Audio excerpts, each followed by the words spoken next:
Welcome to EDU World Space. So in this problem we have a man that's picking up a 52-foot chain and holds it high enough so that it is completely off the ground. The chain has points of attachment A and B, so out here and here, that are 50 feet apart. So he's in the middle at 25 feet from either end. And we know the chain weighs 3 pounds per foot, and the man weighs 150 pounds. And we want to determine the force he exerts on the ground.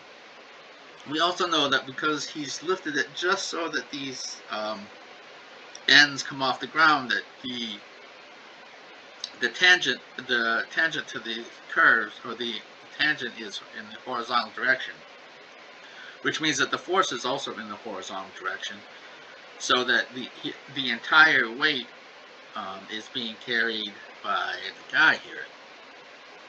And we know the length of the cable, and we know that its weight per unit length, so we can figure out easily enough the total weight of the cable is 156 pounds.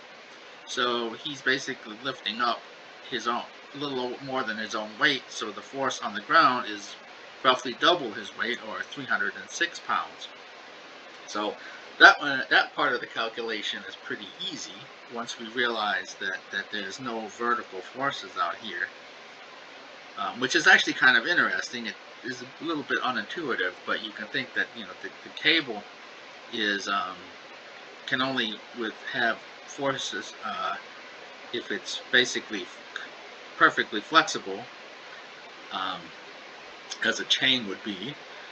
Then it only can have forces tangent to the curve, and so out here it can only have a force in the horizontal direction. Now we are also asked to figure out how high he has to lift this. So we know that this is 26 feet and this is 25 feet. So we can find the expression for S as a function of X, just in the book, in the chapter. And that will have this dependent on the horizontal force here on one of these sections. Obviously it will cancel out, so there won't be he won't be pulled to either side. But we can figure out what this is, knowing that at x equals 25, S should be 26. And that means that FH is 154 pounds. So there's 154 pounds pulling on either direction. So if this were split, and he was holding in one in each arm, he'd actually be pulling quite a bit, holding quite a bit through each arm. But because they're connected, he's not actually supplying that force.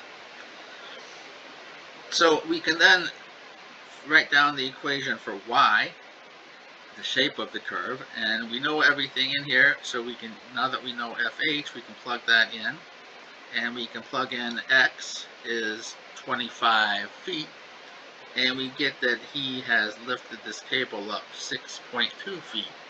So as it's drawn in the book, he's only lifting it up to his head, so either he's extremely tall, or the figure basically says that if he was 6.2 feet, that would be 6 foot 3 inches.